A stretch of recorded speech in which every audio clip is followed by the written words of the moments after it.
My boss fell in love with my fiancée. He sabotaged my job to steal her. I exposed him in front of the whole company. Now he's broke, jobless, and I'm thriving. You ever have one of those gut feelings that someone just doesn't like you? Like no matter what you do, they're just waiting for you to screw up? Yeah, well imagine that person is your boss. And then imagine he's in love with your fiancée. That was my life for about a year. Honestly, it sounds like a bad soap opera, but unfortunately, I lived every petty minute of it. So I'm a civil engineer, and I'd been at this firm for around 3 years. I wasn't some hotshot superstar, but I did my job well, never missed deadlines, and had a decent representative around the office. My boss, Keith, was the VP of operations. Think square jaw, gelled hair, custom suits, and a personality so fake it could pass for AI. People either kissed his ass or avoided him altogether. I used to be in the second group, until things got weird. It all started after I brought my fiancée Zoe to the company's annual holiday party. Now Zoe's the kind of woman who lights up a room without trying. She's not flashy or loud, just genuine and sharp as hell. She's finishing up her PhD in psychology, and she's the kind of person who asks insightful questions and actually listens to the answers. That night she looked stunning in this simple emerald dress. I noticed Keith noticing her. At first I didn't think anything of it. People stare, I get it. But then I saw how his whole demeanor shifted. The way he hovered around our table, kept refilling her wine glass, laughed way too loud at her jokes. It was just off. Zoe noticed too and said something later like, "That guy gives me the ick." Things started shifting after that night. I'd always had a good dynamic with Keith. Respectful, distant, just how I liked it. But suddenly he started nitpicking everything I did. I'd submit a report and he'd send it back with tone issues, or tell me to reconsider the structural modeling, whatever that meant. He pulled me into a random meeting one morning just to ask, "Are you feeling motivated these days?" I shrugged it off at first, thinking maybe it was just post-holiday pressure, or maybe he was going through a rough patch. But then he started pulling rank in subtle, messed up ways. Like, we were up for a new highway overpass contract. Huge deal. And I'd been assigned lead engineer. Then, out of nowhere, I got replaced by this junior guy who, no offense, still needed a calculator to figure out a slope. When I asked Keith why, he said he was rebalancing the team for growth, whatever that meant. At home, Zoe noticed I was coming home later, drained. She tried to be supportive, but I could tell she was worried. I didn't want to stress her out with my office politics, especially since we were in the middle of planning our wedding. But then Keith crossed a line I couldn't ignore. One Friday, Zoe showed me a DM he had sent her on LinkedIn. "Just wanted to say, I really enjoyed chatting with you at the holiday party. If you ever want to grab coffee, I know a great spot downtown. Strictly professional, of course, smiley face." My stomach dropped. I asked her if she'd responded, and she said, "Of course not. I didn't even open it until now. I figured you should see it first." That weekend, I drafted a formal complaint to HR. I never sent it. Because Monday morning, before I even got to submit it, I walked into the office and found out I'd been moved to a satellite location across town. No warning. Just, boom. Desk cleared, email forwarded, new assignment. Keith claimed it was temporary restructuring due to budget shifts. I knew exactly what it was. He wanted me out of sight. I was done playing nice. But I had no clue just how far Keith would go, or how badly he'd miscalculated. Working at the satellite office felt like being exiled to Siberia. Minus the snow. It was this dingy little annex stuck between a closed-down pizza place and a vape shop. Half the ceiling tiles were stained, and the Wi-Fi dropped every time someone microwaved lunch. No team, no projects, just me, a dusty desk, and miscellaneous administrative support duties. Which basically meant data cleanup and filing old permits from 2009. Keith might as well have written me a note that said, "Rot here." I didn't tell Zoe the full extent of what was going on.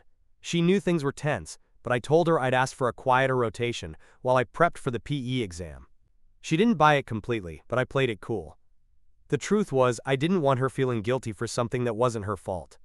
Keith was acting like a lunatic over a woman he had no right to even be texting, much less sabotaging careers for.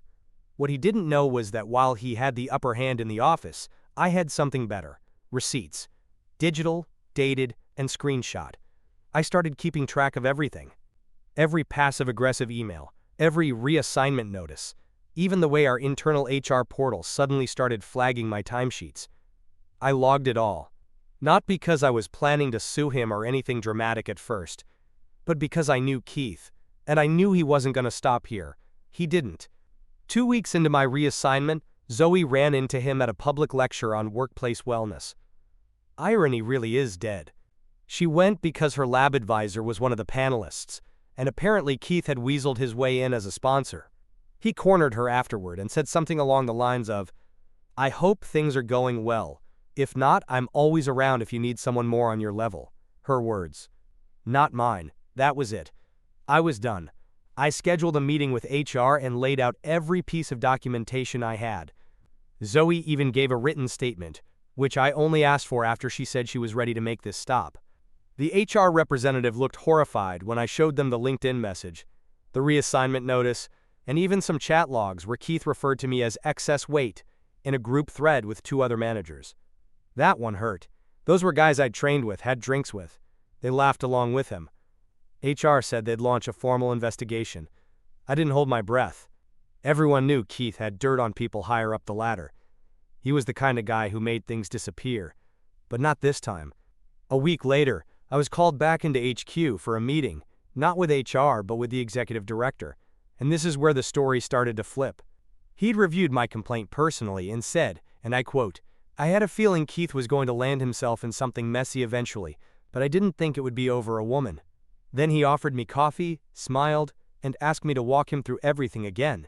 By the end of our talk, he looked pissed. Not at me, at Keith. Turns out Keith had been pulling shady stuff for a while. Overpromising to clients, fudging budgets, burning bridges. I just happened to be the first one who brought receipts. My complaint was the cherry on a whole damn cake. I got reinstated to my old position the next day. Keith, he didn't get fired. Not yet. But I could see the writing on the wall. People started avoiding his office. The director started attending meetings Keith used to run solo. I even saw his reserved parking spot reassigned to a visiting auditor. And the best part? Zoe got an offer to consult for the company on workplace dynamics. Keith would have to see her face on every employee mental health poster for the next year. Guess he forgot who the real power couple was. You know that feeling when the villain in the movie starts to sweat, and the audience just knows he's about to get what's coming? That's exactly what it felt like watching Keith unravel. After I was brought back to HQ, things didn't just go back to normal, they got better. Way better. The executive director, Carl, pulled me into a new cross-department initiative focused on ethical leadership and operations efficiency. A total 180 from the ghost work I was doing at the satellite office. My inbox went from silent to overflowing. Keith? His schedule dried up fast. But here's the kicker. He didn't go quietly. At first, he tried to act like nothing happened. He'd pass me in the hallway and throw me that smug nod like we were still playing the same game. Then he started holding surprise audits on my project folders. Random quality checks, he called them, but I was 2 steps ahead. Meticulous, by the book, and airtight. He found nothing. That's when he pulled what he must have thought was his checkmate. About a month into my new role, we had a bidding opportunity for a massive municipal bridge rebuild. It was a huge deal. And somehow, Keith got himself assigned as the project's internal coordinator. I wasn't even mad. Let him play foreman while I actually built the damn thing. But then things got shady again. He started quietly changing numbers on the bid proposal. I'm not talking typos. I mean altering figures to undercut the budget so aggressively, it would have bankrupted us halfway through construction. The kind of move that gets you a contract and then sued when you can't deliver. Luckily, I caught it before it went out. I flagged it, corrected the file, and sent a polite email to Carl, copying Keith. No accusations, just facts. Keith's response? Oh man, he lost it. He called me into his office, slammed the door and said, "I don't know what your problem is, but I will bury you if you keep this up." I said, word for word, "You should be more careful who you threaten when there's a camera in the hallway and an open-door policy in this company." He went pale, didn't say another word, just pointed at the door. I walked straight to HR. Now, remember how I said the executive director had been waiting for something? This was it. HR pulled the footage, verified my report, and that was enough to bring down the whole house of cards. Carl called an emergency board meeting, and 2 days later, Keith was escorted out by security. Not fired, yet, but on indefinite leave pending investigation, which we all know is corporate forget your boxes. It should have felt like victory, but honestly, it just felt like relief. That night, Zoe and I opened a bottle of wine and sat on the balcony, just taking it all in. She looked at me and said, "You didn't just beat him, you outclassed him." And that's when it hit me. The man tried to wreck my career, ruin my reputation, and snake his way into my personal life. And he still lost, because he never understood that the one thing I had that he didn't was integrity. Zoe, by the way, turned down that consulting gig, said she didn't want to deal with any more weird stares or politics. But she used the experience to publish a killer paper on workplace power dynamics and toxic masculinity. She got asked to speak at 2 conferences after that. So yeah, Keith's biggest power move gave her a career boost. Icing on the cake. I thought that'd be the end of it. But oh no, there was still one more twist coming. And this one was personal. So Keith got booted. I was thriving. Zoe's academic career took off. And for a few months, life was just peaceful. Like the kind of peace where you finally sleep through the night without clenching your jaw. We were planning our honeymoon after postponing it for over a year and house hunting on weekends. For the first time in what felt like forever, things were genuinely good. Then the bombshell hit. I got a call from an unknown number. Normally I'd ignore it, but I was waiting to hear back from a contractor about a potential house, so I picked up. "Hey, it's Keith." You ever hear someone's voice and feel your blood pressure spike on instinct? Yeah, he started rambling about how everything had been a misunderstanding, that HR and Carl had overreacted, that he let his emotions get ahead of him, but was in therapy now and wanted to make amends. I sat there in stunned silence while he kept talking. Then came the real reason for the call. Keith had heard through the grapevine that Zoe was up for a faculty position at a major university, a position his sister worked at as an admin in the department. He made a vague comment like, it'd be a shame if someone misinterpreted things from the past during the hiring process. It wasn't just a threat, it was leverage. He wanted me to talk to HR and retract part of my complaint. Said it'd help him settle things down, and he might even be allowed to resign quietly, instead of being fired with cause. That was the moment I knew the guy would never change. Not ever. He wasn't sorry. He was just looking for a way to keep playing chess while everyone else was done with the game. I didn't yell. Didn't curse. Just said, "Thanks for the call, Keith. Hope your therapist is charging you double." And hung up. I told Zoe immediately. She went quiet for a second, then burst out laughing. Like a full-on, tears-in-her-eyes laugh. She said, "Let him try. My advisor's the one running that hiring committee, and she hates men who pull this kind of garbage." Turns out Zoe had already gotten the offer. The paperwork had been signed 2 days earlier. Keith was bluffing without even realizing he had no cards left. The final nail in the coffin came a few weeks later. I got a company-wide email. Effective immediately, Keith R. is no longer with the organization. We wish him well in his future endeavors. I heard through the grapevine that he tried suing for wrongful termination, but the company's lawyers basically laughed him out of the room. I can't pretend all of it didn't leave a mark.